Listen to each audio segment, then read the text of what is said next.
Hey everyone, welcome to Jojo's World. Good morning to the warmest day of summer yet. It is of course a rare afternoon record here at Jojo's World Towers. I'm Liam S. Smith, one of your co-hosts. And I'm Nick Ballantyne, the other one of the co-hosts. This is our JoJo's Bizarre Adventure recap and discussion podcast, where we recap and discuss JoJo's Bizarre Adventure, the seminal anime by Hirohiko Araki, adapted by David Production. Does Hirohiko Araki have any other works that have been adapted into anime form? I think Bow got an over. Oh, okay. We need to watch that now. You understand this. Yeah, right. Gotta do something while we wait for part 6. We gotta do literally anything at this point. Yeah. We'll watch that, we'll find an obscure anime adaptation of that one manga he did.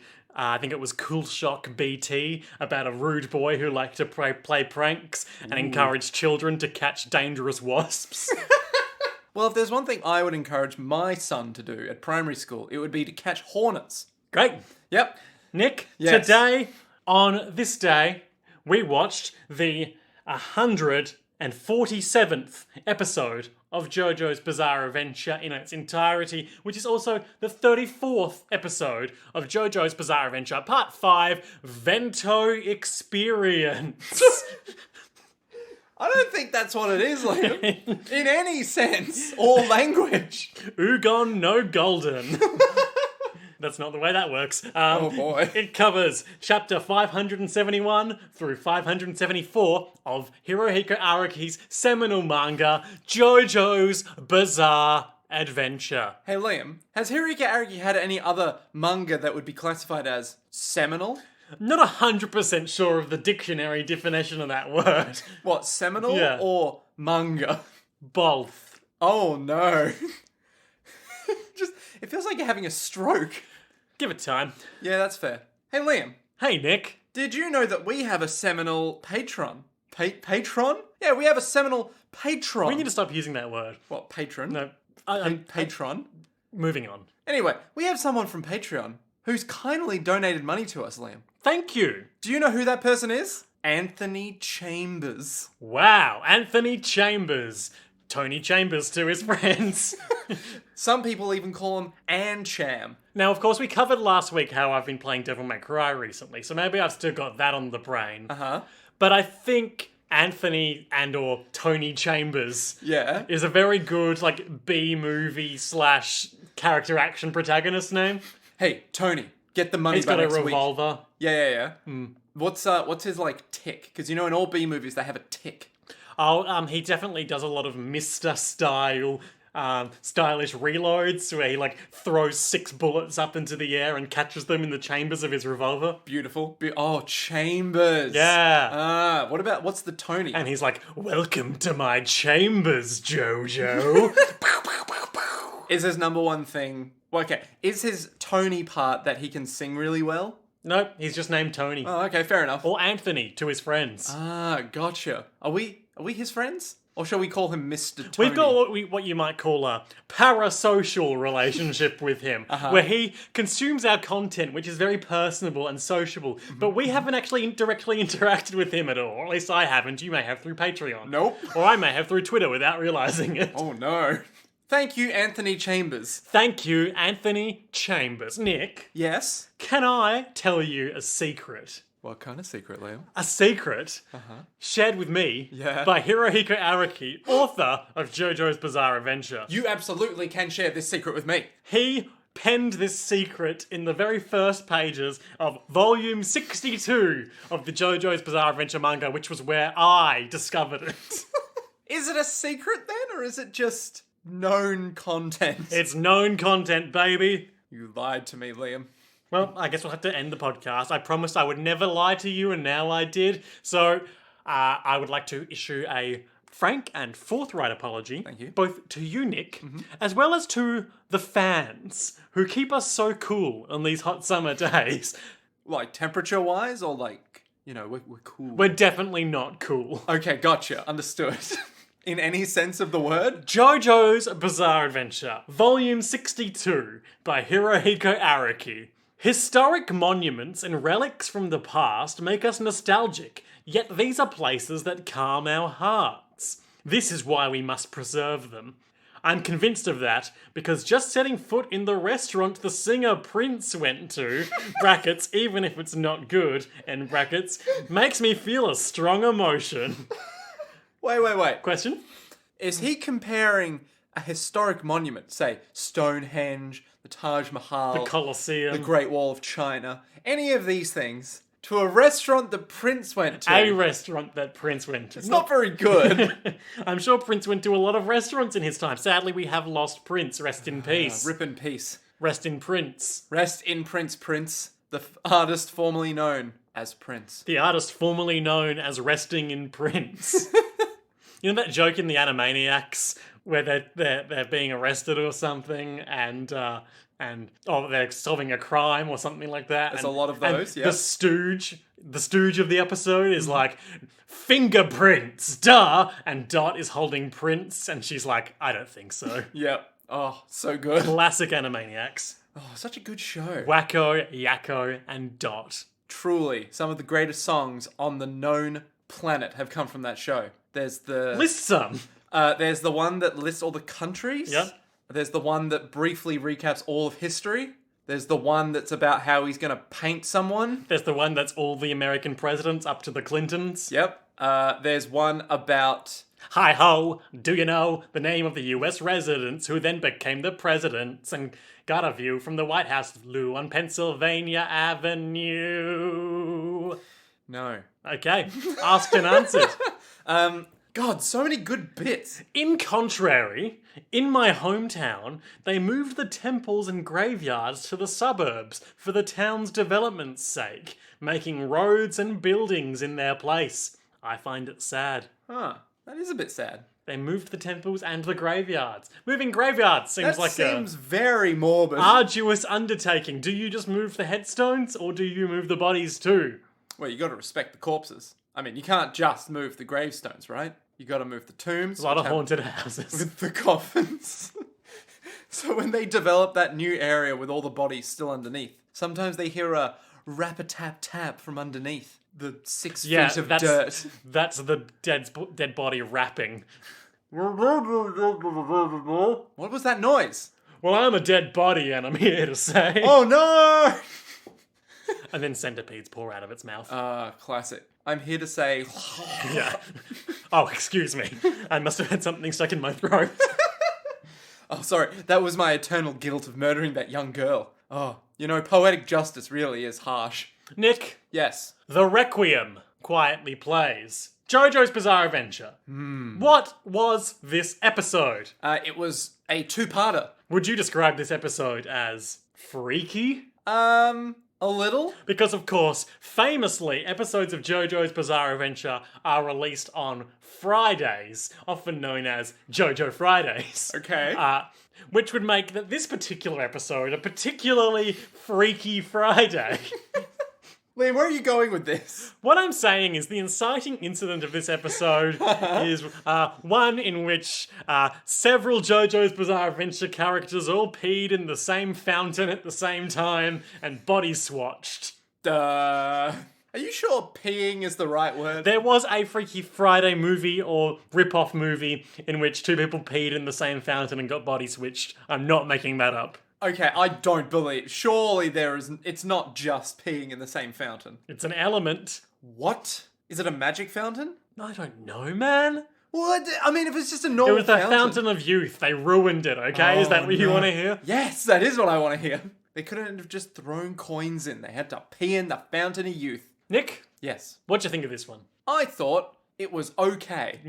Not the greatest ep, but by far not the worst. It's setting some stuff up. It's providing some exposition. It's got body swapping. It's got... Such hilarious body swap antics, the likes of which have never been seen in media before. A boy and a girl swapped bodies? How will they deal with that? Through normal conversation and through the application of logic and hard reasoning. A slightly younger boy and a slightly older boy swapped bodies? Whoa! Okay, now hold the fuck up there.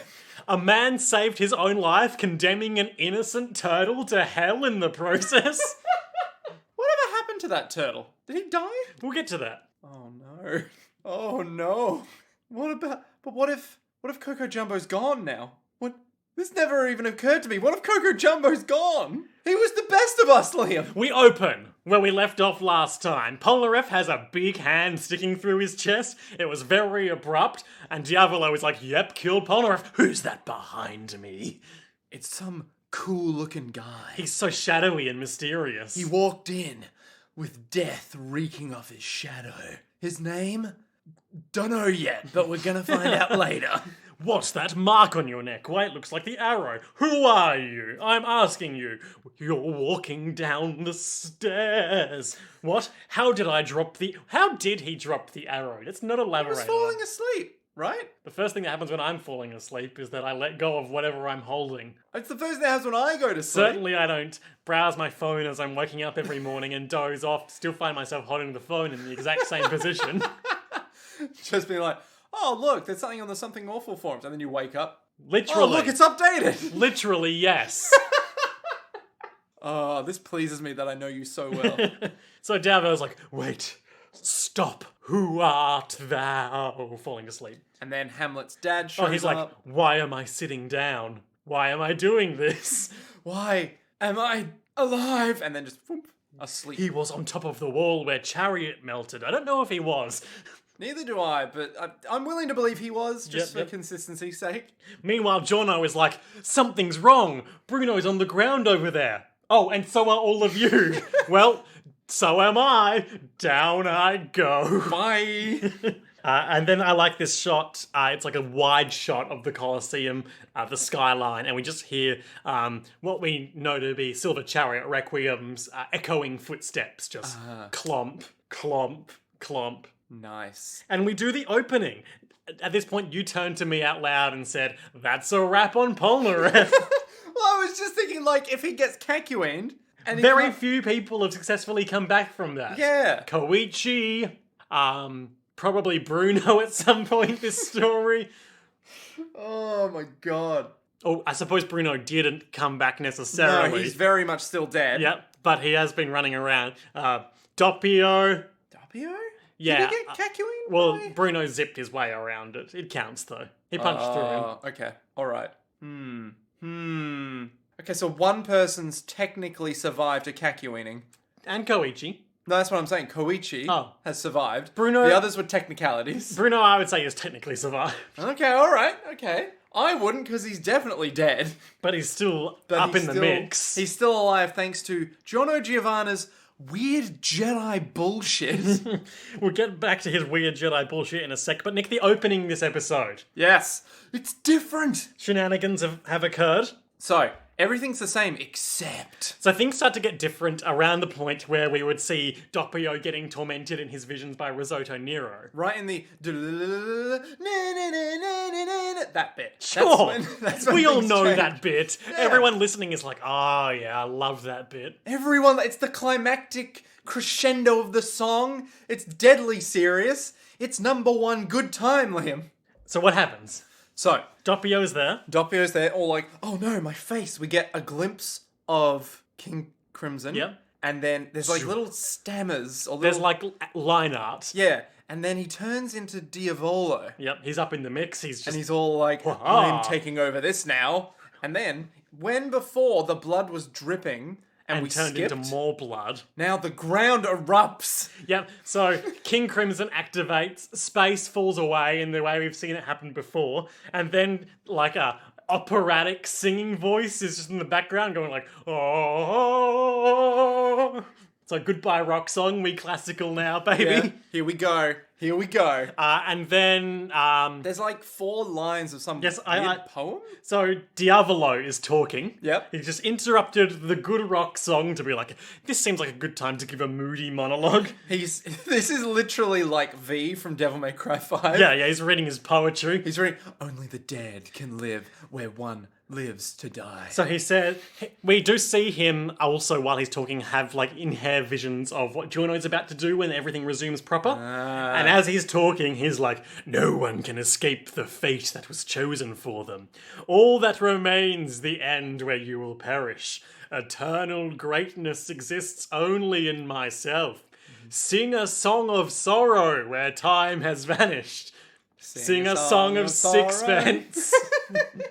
It sounds like a really happy, upbeat song. Sing a song of sorrow where time vanishes. Sing No, a song it of sorrow, doesn't, Nick. time vanishes. I don't know, it's something to do with fate, right? And you can be like, you can't change fate, you can't change fate. Fate is never good. What are you talking? Well, yeah, okay, that's fair. The anime's not very good. What is it? Anime industry roasts from Nick Ballantyne. Okay, I don't like fate. It's weird. Stay night. Stay/night. I don't know. Grand/order. There's like 8 of them now, and I don't like them. Apocrypha. I don't like that anime about the food wars because The one called Food Wars. I tried getting into it and I got bored because I was like, I'm not that fascinated by food or orgasmic reactions to food. 2.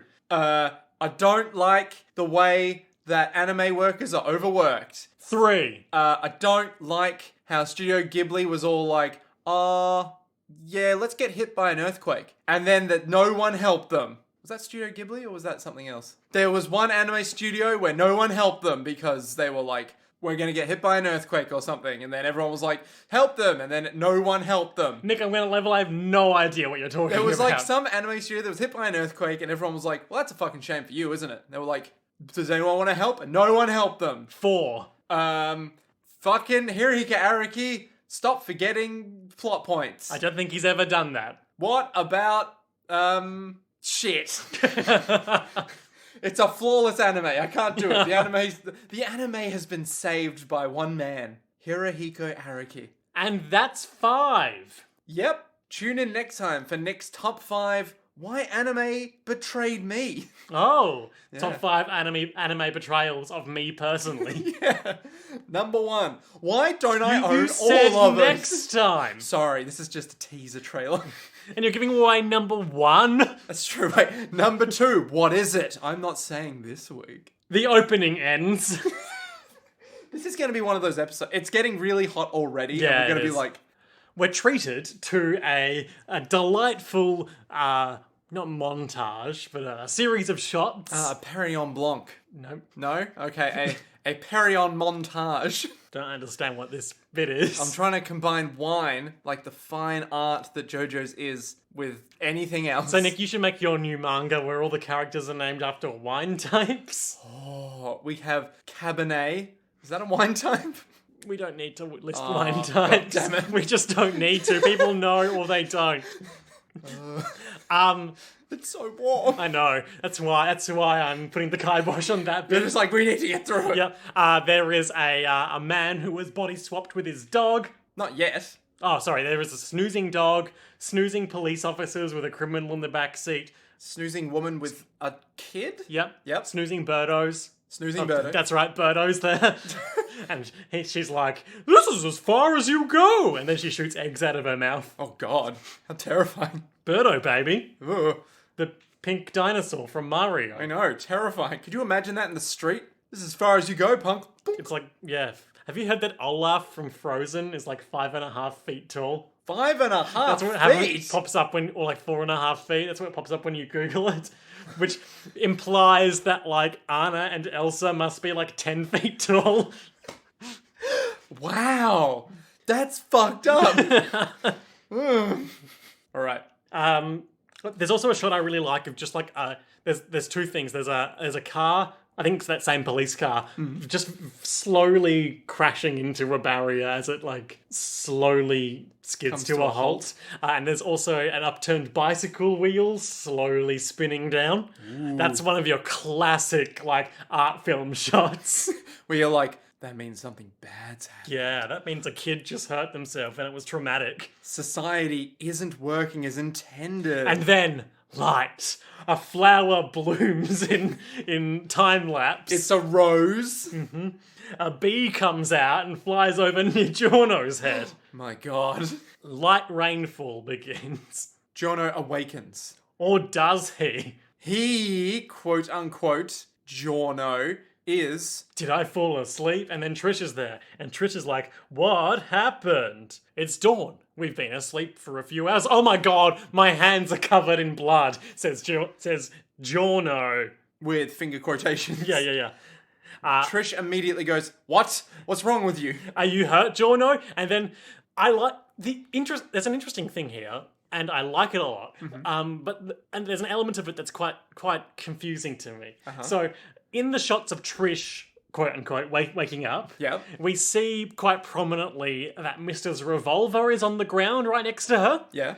Mister himself, his body is some distance away. Yep. So my question is, when the body swap shenanigans happen, do the souls get moved or the bodies? To that I would say Jojo's Bizarre Adventure. Oh, but Bruno's body was where it was left. So it must be the souls. And the gun. And the gun is Mr. Soul. Oh. He's so intertwined with it that it came with him. So Trish is, of course, Mister, and he does, yeah, let's go with he, does something really cool right now, because we still don't 100% realize it's Trish. Like, we're starting to put together something odd is happening because he's being like, what's wrong, Jono? And then Narantia in Jono's body is just standing around like, huh? Anyway, so Trish, like, flicks her foot and, like, runs, bends down, picks up the turtle. At that point, the gun flies back down into the air, into her upturned hand, and, like, she just, like, some combat roll, take cover, Gears of War shit. It's all like, quick, get behind this wall. You're totally exposed out in the open, Jono. And Jono's all like, hey, yeah, you're right. Is Jono hurt? I can't see Jono anywhere. And Trish is like, what are you talking about? What you're saying makes no sense. You're Jono. Yeah, she's like, what the fuck? Nothing you are saying is making sense. I love the bit where Mr. as Trish is like saying, like, getting right up into Narantia as Jono's face, being like, are you okay, Jono? You're covered in blood. And then Narantia stands up and aimlessly looks around like, I don't see Jono anywhere. Where is this Jono you speak of? Then at that point, Mister goes to do something which I guess he casually does all the time, which is stick his gun in his, like, waist. Pantaloon area. Yeah, in the, what's the word? The, like, Belt. Belt loop. The crotch. Stick his gun down his pants. Yeah, there you go. There you go. You got there in the end. And something feels wrong. And he looks down and he notices that he's got Trish's body. Something's missing. Oh. So he freaks out first because he has breasts, and then he realizes he has no dick. Yep. As you would if you were in someone else's body. Yeah, it would be quite a disorienting experience. So he's being a big baby about that. The ultimate bab. So Narantia is talking about... I still don't really understand the thing with the blood, to be honest. So neither do I. Narantia surmises that it's from the mold wounds not being fully closed. Because Narantia originally was attacked by the mold. Yeah. And we see when we find Jono in Narantia's body, like, he's still got big mold wounds. Yeah. But then why are Jono's hands covered in blood? What do you mean? What? Why are Narantia and Jono's body's hands covered in blood? I thought I explained this before with the gun. Jojo's Bizarre Adventure. Narantia's soul is his blood because of his hot-blooded nature. Exactly. It could also just be that, like, maybe When he Jono fell over, he grazed his hands. Maybe? I guess. And then he free bled for like 6 hours while he slept. He was fine though. He was absolutely cool. Just some leeches came along, closed those wounds right up. Oh, man. Trish in Mister's body wakes up and is like, what happened? Did I fall asleep? And then I have a note here, which is game recognized game, as Trish and Mister look at each other and start pointing and screaming. There's like a lightning bolt behind them as they're like, oh my god. And then Jono in Narantia's body wakes up in the turtle and it's like, what the looking fuck? down into the turtle is Jono's body, and they're basically just like, huh, that's odd. And meanwhile, those other two are like, ah! I guess this means that we're in each other's bodies? Yep. Trish has a big meltdown about being stuck in Mister's body, not Mister. Why did it have to be Mister? He stinks. His armpits, his fingers. Everything smells like arm. Yeah, sure.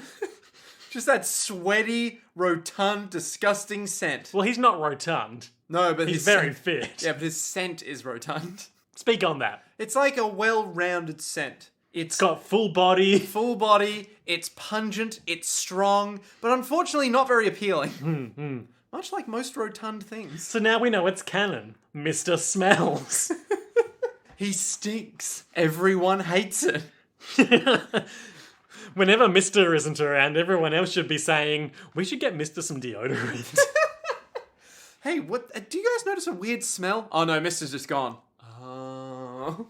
Oh, I can smell the fresh air because Mr. isn't here. I see. Is that what pollen smells like? Okay, sure.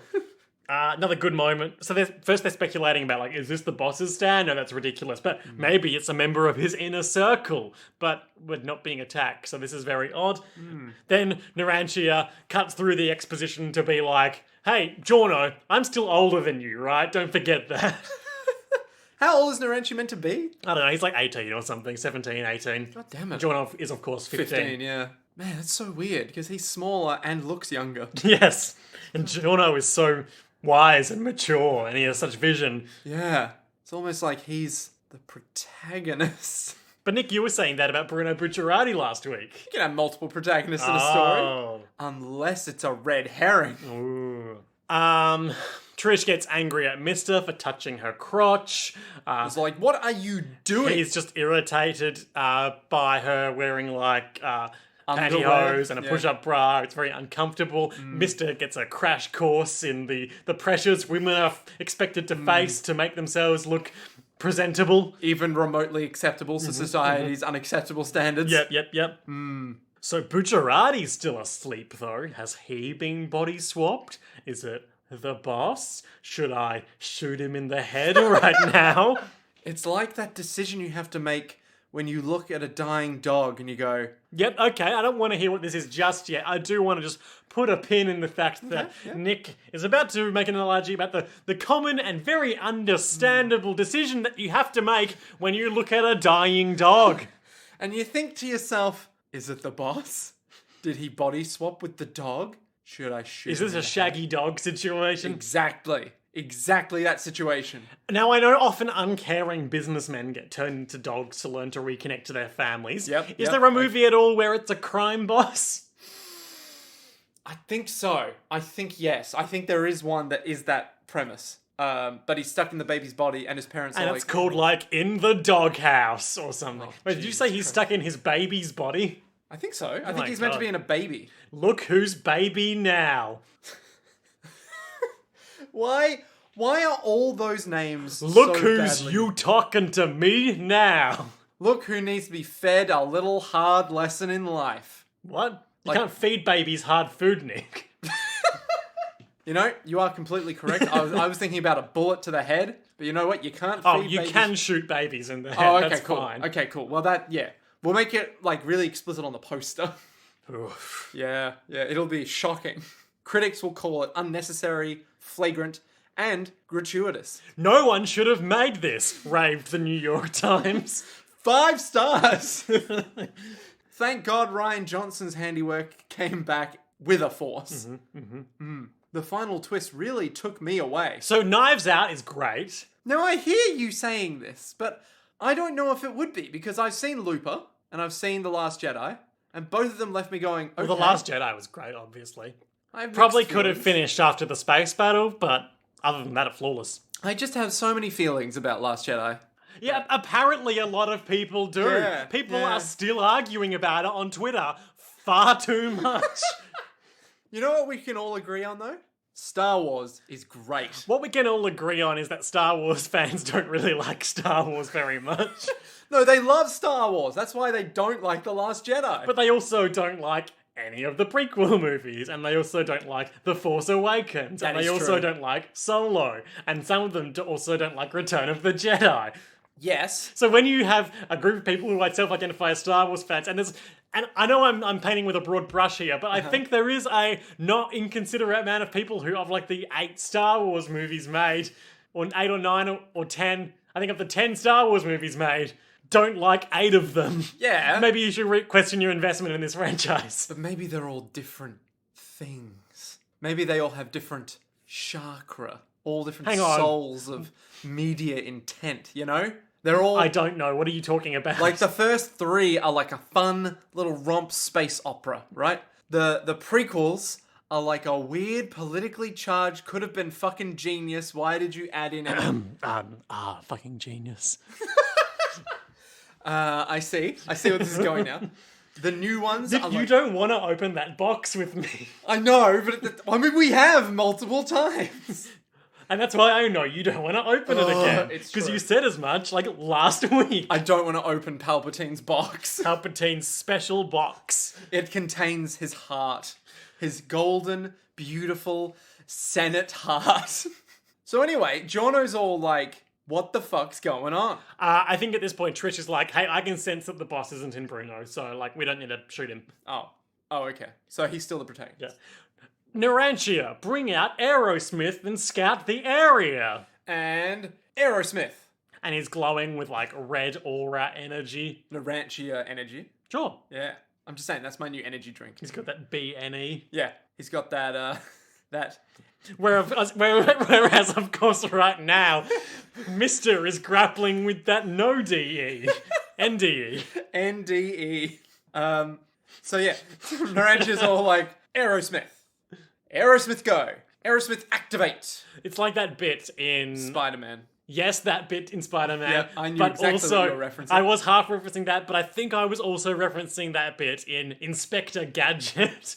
Oh. Where he's like, do I really have to say go Gadget? Can't I say, like, in the name of justice? No. No, it is more like that bit in Spider-Man. Yeah, where he's doing the hand gestures. The devil hands. And he's just like, how do I make it go now? Up and away, Web. Go web. It's not even a verbal thing. What do you mean? What, the... Spider-Man webs. Yeah, but maybe it is. He doesn't know yet. True. He is going through puberty. It's a confusing time. Yeah, many of us always shoot web for Tobey ourselves. Maguire got so ripped for that movie. Did he get ripped? He got so ripped. Or would that you was like say- his genuine rippedness. He was all torn up. I thought he got, like, Bulked. mildly ripped. Shredded. Now, hang on. Like, disturbingly so. He wasn't shredded. He was only shirtless in, like, one scene, though, so hopefully he could go back to relatively normal after that. I will concede he was ripped, but I would not say he was shredded. Well, you clearly haven't seen that movie recently enough, because he is cut. He is like a JoJo's Bizarre Adventure protagonist. Oh, okay. Are we talking about the first one? Just the first one? Yeah. After he goes through spider puberty and gets... Really? Yeah. I don't remember him being that big, though. I always remember He's him being, not like, lean. big, but he is... I remember he had, like, an 8-pack, Yep. but I don't Like remember... Kylo Ren. I don't remember him being shredded, because shredded is just like, ugh, like Arnold Schwarzenegger, tank god, your muscles are like, oh dear God, I was pulled up wrong. an image and he is yoked. Jesus Christ. I take back everything. That man is a tank. Or was. He was fucking ripped as fuck. Jeez, yeah, right, shredded. Absolutely like a shredded. JoJo. Like a JoJo. Like a JoJo. Shredded Ripped for to- the very first time. Can we do a cover of that No. song? Oh, can I do a cover of that I song? won't stop you. Ladies and gentlemen, this is my Start life's your work. engines. This is my life's work. Aerosmith won't come out though. Aerosmith go. Aerosmith make go. Maybe Go it's- gadget Aerosmith. What if the body swapping means I can't make it go? And there's a bit where we're all wondering if their stands have been swapped too. And then I think Trish / Mister. He's like, no, look over there. Oh look, there's a big hole in the wall. Yeah, because it turns out Aerosmith came out so hard and fast that it just smashed through a bit of the Colosseum and then was flying around faster than you could see. They are hype the fuck up. And Mister is Stands like, now. wow, let me try too. Shoots his bullet. Fires one bullet, smashes up several legitimately precious antique iron rails. This is This is in the Colosseum. Whatever the Italian equivalent of heritage listing, I'm sure this is that, because it's the Colosseum.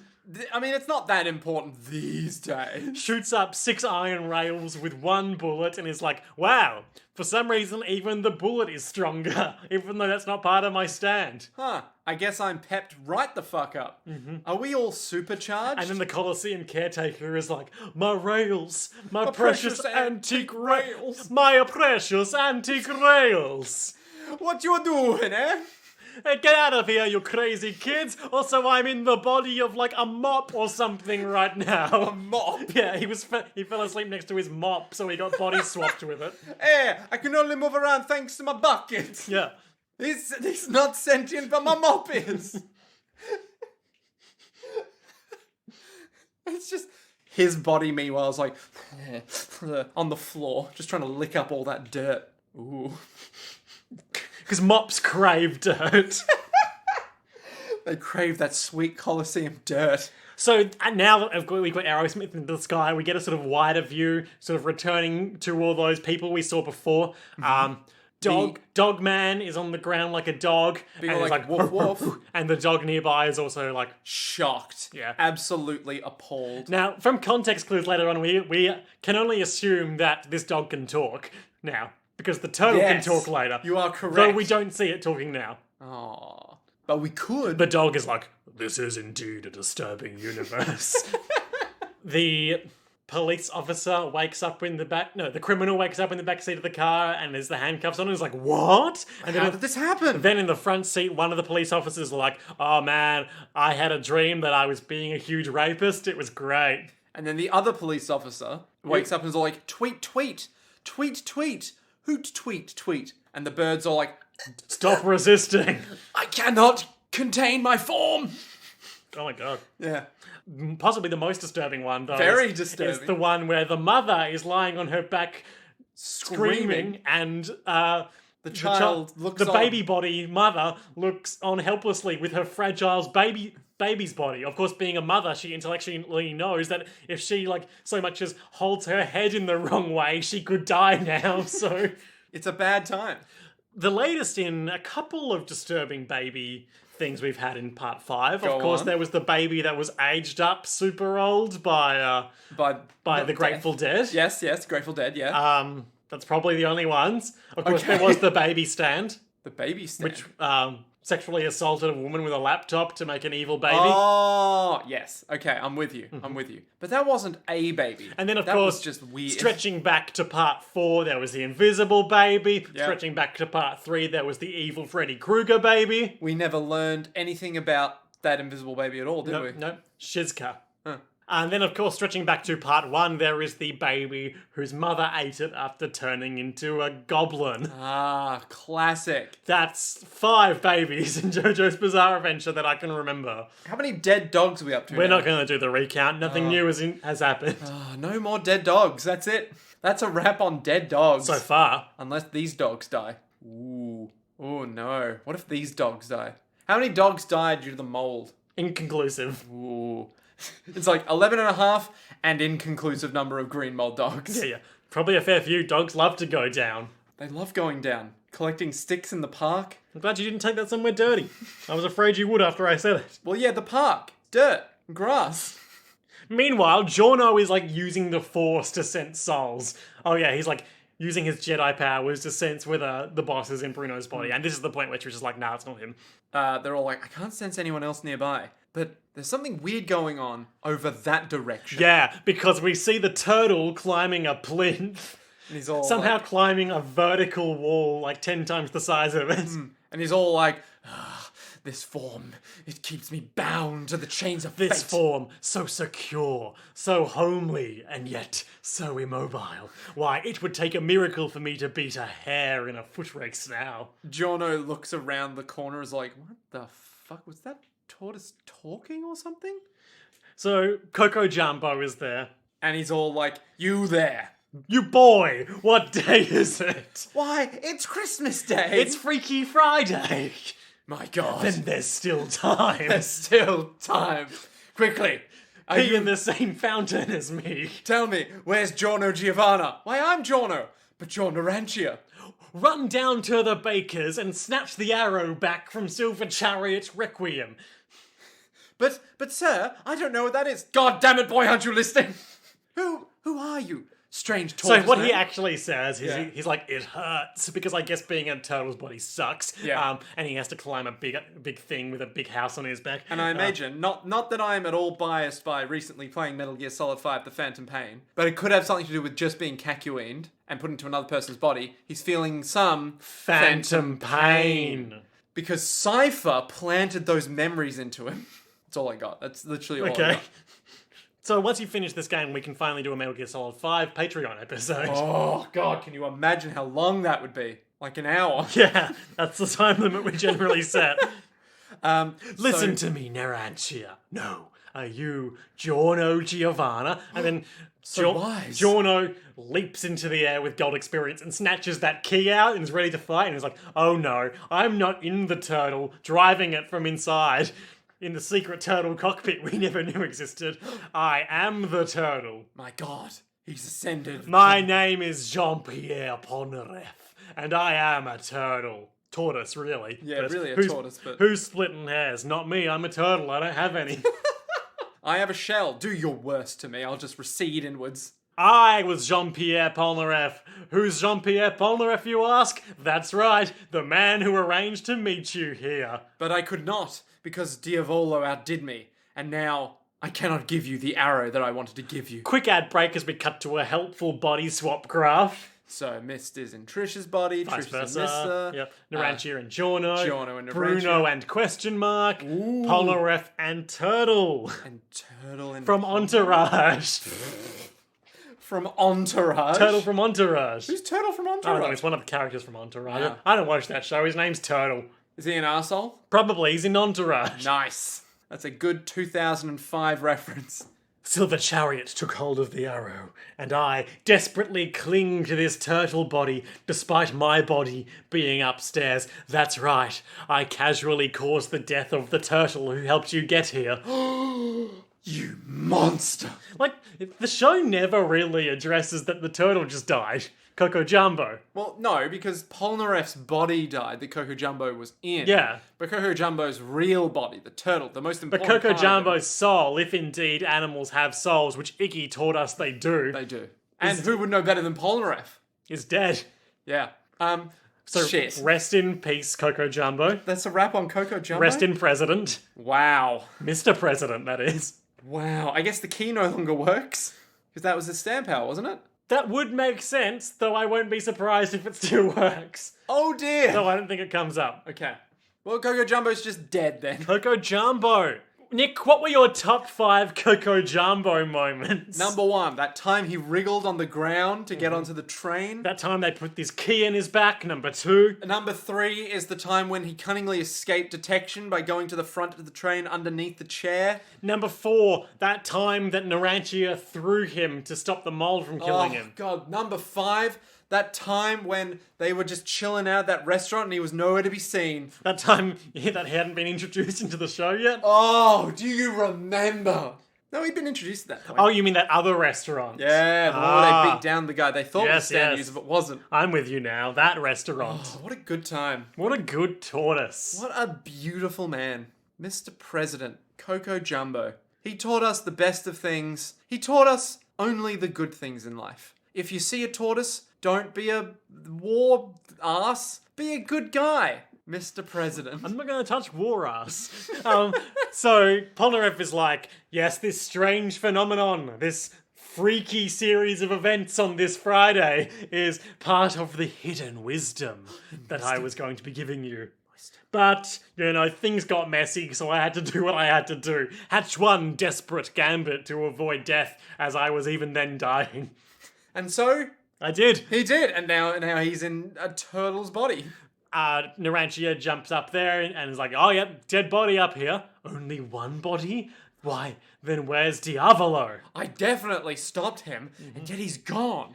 Where is he? So do a chariot return us to normal then if you're doing this? No. No, God, no. I've lost control of my life. The other 4 are like, you've what? But you're a turtle. You can do anything. We've all been inside you. God fucking damn it.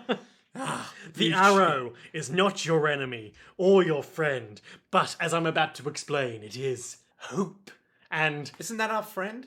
Don't be foolish, child. I learnt this hidden wisdom, from a trivial coincidence that occurred 2 years ago. It's a funny story, actually. You see, back when Diavolo almost killed me, you don't know about this, but I explained it last week. Of course.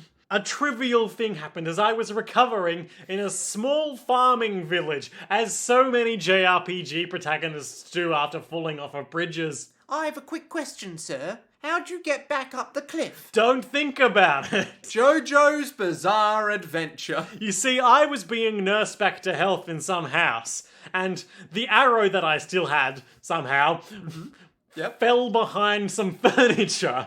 And I was like, oh. I thought about just leaving it there, because there's no safer place than behind some furniture. But I figured, I better pick it up. I definitely wouldn't have picked it up myself because there's no better place not to look than behind some furniture. Who does? Not me. Do you?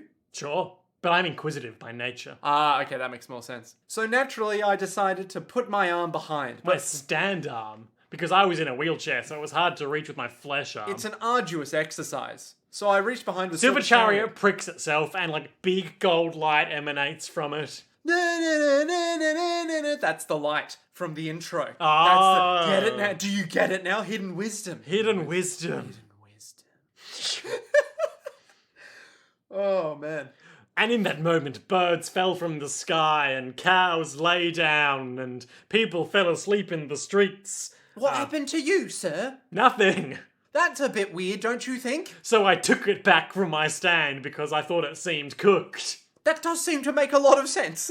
And then it went back to normal. Why, if someone with the power to control their stand, not like me now that I've lost my legs, could use the arrow, they could control the minds of all living people, probably. Yes? So I waited for someone like you with a noble heart searching for Diavolo's identity. You waited 9 years? Yep, Did no one... I think it was 2 years. Oh. Did no one come in between the last 2 years? Well, of course, famously the Hitman team was searching for the boss's identity. Yeah, but they were never contacted. Also, they were bad people. Well, I mean, some of them were good, but they were just, evil. Who are your favourite Hitman team members in terms of morality? Risotto Nero, because he knew what the fuck he was about to begin with. Yep. Ghiaccio. Oh, of course, Pesci was a soft-hearted Pesci. child mind. True, Pesci. However, easily manipulated. Ghiaccio knew what he was about as well. Anger problems, though. Anger problems. Many anger problems. The two lads. Which two lads? The ones who died, Gelato Fish. and Sorbet? Yeah. Fish and other... Oh, they weren't part of the Hitman team. Weren't they? The Hitman team. They were part of the boss's elite guard. Oh. The boss's elite guard! So then, wait, who are the two guys then? Prosciutto and Pesci? That would make sense, wouldn't And it? Gelato and Sorbet, who died off screen. Oh. See, they seem more moral because I never got to see them commit atrocious acts. Felt like their suffering outweighed their negative impact. Yes. Availability heuristics. Sure. Yeah. So Polnareff is like, so what you've got to do now is kill my stand and take the arrow back. But won't your stand die if we kill it? Yeah, but it'll die anyway. Whatever, I'm dying, I'm Polnareff. Oh. I'm a turtle now. Well, Also, are you Trish? yes, I am Trish. Great, I've got something to tell you. The boss is 2 people. What? There was a kid. Uh-huh. So this is interesting because, quite rightly, Polnareff is surmising that even though he saw Doppio walk behind a pillar and Diavolo come out the other side, because of the very nature of King Crimson's power, it doesn't necessarily imply that they're the same person sharing one body. Yeah. Because he could have pulled some stupid bullshit where Doppio walked behind a pillar, time skipped, and then they did like the old switcheroo. The old Dio have fun with Polnareff trick. Yeah. Where it's like, wait. Now you run down the stairs, I'll come up the stairs. Yeah. And this will be hilarious. Yeah.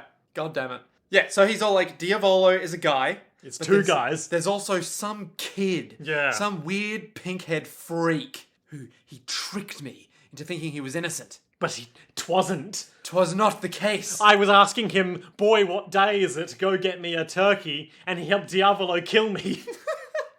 Turns out, he was the bad guy all along. It's as if Scrooge was asking that boy to go get a big goose to take to Tiny Tim's house, and instead the boy approached Scrooge, and then the ghost of Christmas yet to come came out of the kid and stuck its hand through Scrooge's chest. Classic. Good old... He McScrooged him. Merry Crimbo, Jojo's World listeners.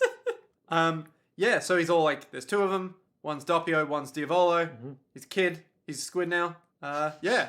Where is he, by the way? Don't know. Cool. Where is he? Where is he indeed? Because Narantia is now determining that someone who we very clearly see as Diavolo's body is running full pelt into the Colosseum from outside the Colosseum. How did it get outside the Colosseum after passing out at the top of that staircase? Who knows? Who knows? Actually, I know.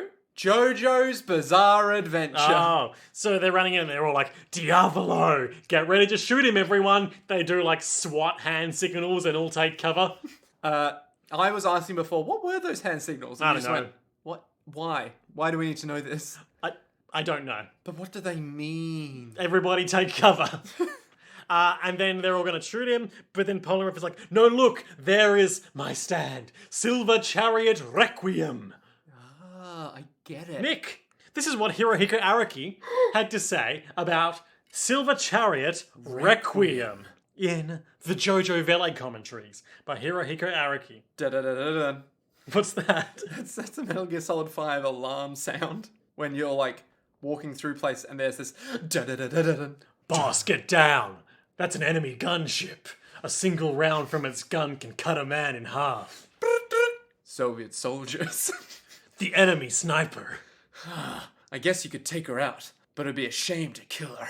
No, outrageous. Boss, you've got to kill her. She's working for Cypher. No, don't do it, boss. She could have intelligent information. Anyway, that's Metal Gear Solid 5 in the nutshell. really is. Every time you meet someone, Miller is like, we have to kill them. And Ocelot is like, no, we could use them. Now, as an and Boss American... doesn't say anything. As an American... He's not an American, he's Russian. As an American...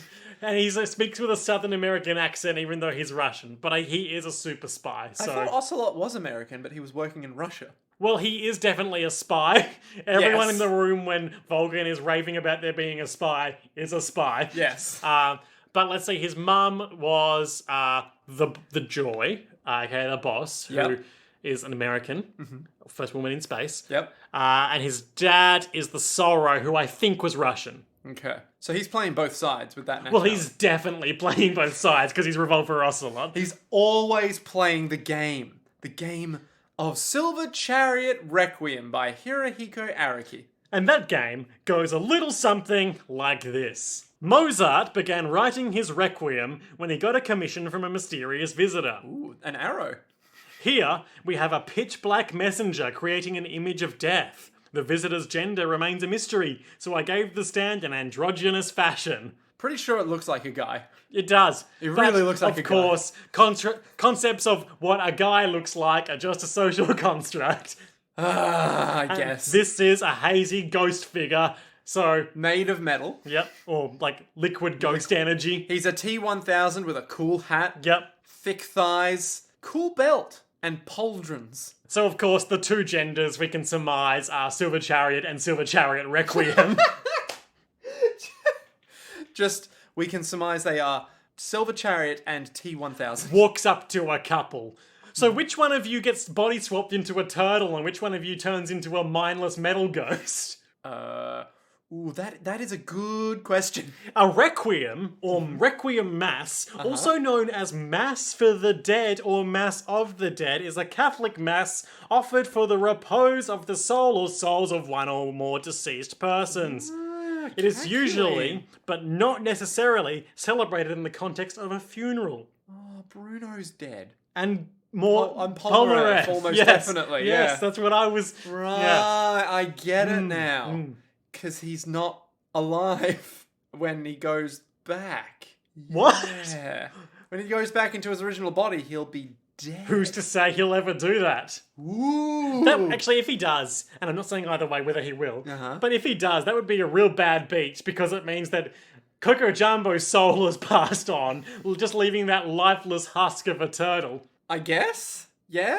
I mean, it's an interesting question because if his soul's passed on outside of Polnareff's body... Unless the act of the body swatch undoing bodily rips Coco Jumbo's soul from the hereafter it has been consigned to. God is like, welcome to heaven, Coco Jumbo. You did it. You led a sinless life. Oh, sorry. Back you go. No! Just let me die in peace. Man, that's dark. Yeah. That's dark shit. So, yes, look, there's Chariot Requiem. Diavolo's body is running right at it, and everyone's like, oh no. But then Sticky Fingers rushes out of it, and everyone's like, yay, it's Bruno! Bruno? To be continued. And he does like a big punch move and chops off Chariot's arm. To be continued. Yeah. Whoa. Oh. That's some good ep. I really like the, I think it must be like the Bruno theme or something, but it kicks in when Sticky Fingers like lunges out of Diavolo's body. That's a really good moment. That's my highlight. Highlights and lowlights. Nick? That's your highlight? Yeah. My highlight is without a doubt Polnareff being revealed as Coco Jumbo. Just literally talking as a turtle. Yeah. Being like, oh, it hurts. What we don't realise is that Coco Jumbo could talk all along. He just chose not to. That's why he has full vocal cords Yeah. of a human. Lowlights? Lowlights. I know what my lowlight is. I know what my lowlight is. Go on. Let's say our lowlights on 3. One, 2, 3. 3. The criminal in the stands police having the officer's body thing talking going in about the how I really wall want to coming rape that out. person. Oh, okay. Okay, let's do that again with audio that wasn't unlistenable. What was yours? Mine was when they try to bring out Lil Bomber, aka Aerosmith, and it's just a hole in the wall. And it's like, does this mean we can't do it? No, it just means it's hell piped up. It's like, okay, great. Nothing's come of that fact yet. Like, Yeah. being super pepped, I guess that's... They all whatever. had a good night's sleep. They're all well rested now, and that's about it. It's like, okay, cool, they're all pepped up. If one could harness this power, you would still have to deal with the unfortunate body swapping inconveniences, but you could give yourself a convenient power up. I guess. Is it possible to learn this power? Well, not from a Jedi. Oh, because they're not stand users? Precisely. Ah. What was your lowlight? My low light is just the cutaway back to the criminal who's now in the cop's body, being like, I had a really creepy dream about raping a female police officer. Time to go do crimes. But that's... Oh, no. That's what bad men do. Yeah. Yeah. So, Nick, What? body swap shenanigans are in full effect. You know they are. Bruno Bucciarati, who, if you may recall, was on death's door, is now in Diavolo's body and is doing attacks on Silver Chariot Requiem. The location of the souls of Doppio and Diavolo currently are unknown. What? Although the fact that souls seem to be going 1-to-1 seems to apply. At least one of them will be in Bruno Bucciarati's body. Yes. What will happen next time on JoJo's Bizarre Adventure Part 5 Vento Oreo in The Requiem Quietly Plays Part 2? Okay. Bruno's in the boss's body, and he's attacking Silver Chariot Requiem. Yeah. So there's a good chance the bodies could all go back. Bruno could go back to his body, the boss goes back to his body. But where's Doppio in all of this? That's what I want to know. Will Doppio come out of this with his own body and he can live his own stupid boy life? No. Okay. Definitely not. Will he die? Well, I mean, yeah, at the end of the series, sure. After all, he'll have no body to inhabit. Everybody dies. Exactly. Oh, no. Okay, so what I reckon, is there a part 3? Am I allowed to know if there's a part 3? Of this? Yes. I'm not going to answer, just because I feel like the answer that I do give wouldn't actually be helpful in the way the story's going. Damn. It would lead you down a path that's not productive for predictions. Okay, I reckon...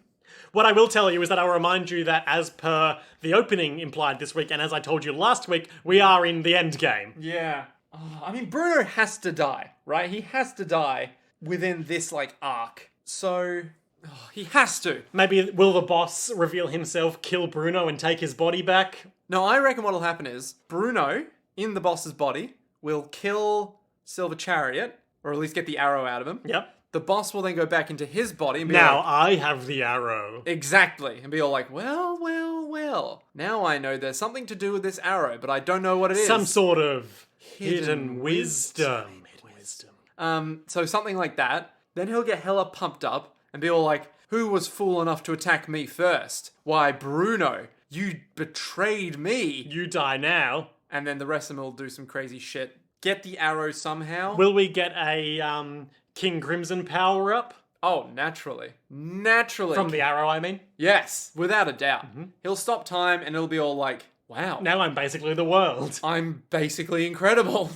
Yeah, it'll just be crazy powerful time erasure. How many faces will King Crimson have when it gets its power up? I want to say 8, so he looks like a spider face. Cool. But I feel like it's just going to be the same King Crimson. Now, when you say 8 faces, do you mean 8 individual faces, or do you mean like 8 divisions on the single face, which would, when you add them together, add up to one whole face? I want to say 8 individual faces because I'm not half-assing this. And follow-up question, those 8 Yes. individual faces, will they be like 8 heads, or will they be like, you know how currently there's the one face on the forehead of the other face? Will it be like 4 two faces? no, like one face that keeps going within?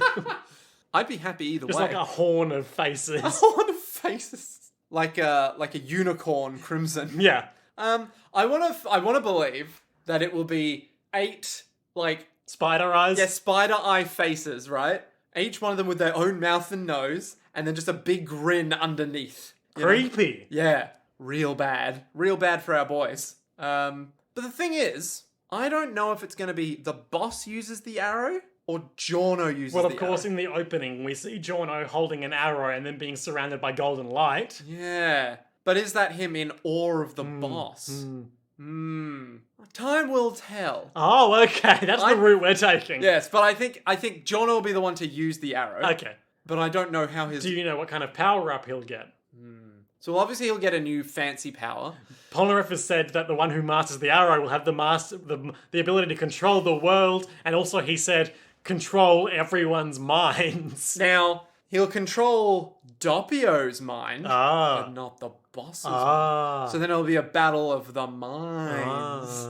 Maybe. Or maybe he'll just be like, I can't control your mind, but I can control your very existence. Or some weird shit like that. It'll basically get so OP that you'll be like, yeah, we're never bringing back this whole arrow stab stand thing ever again. It'll be like that level of OP. Can I tell you something, Nick? Does it come back? After part 5, it never comes back. Yes! Oh my god, I'm so happy. Okay, good. So it's going to be so OP. It's going to be like ridiculously OP. I don't know if it's going to be the boss or Jono though. It could be the I don't know. I honestly don't know. But it's either going to be the boss or Jono will be the next to stab. So, Okay, I suppose we'll find out. yeah. Next time on Jojo's Bizarre World. If you've enjoyed this episode, you can follow us on Twitter at Jojo's Podcast. If you would like to financially support us, being the sick fun times Patreon dudes that we are, you can support us at the Jojo's World Patreon page, patreon.com/Jojo's World, or you can just give us 5 stars on iTunes. Yeah, baby. And if you don't use iTunes, Whatever the hell you're doing, just do it. Come on, give us those sweet likes. And until next time, To be continued.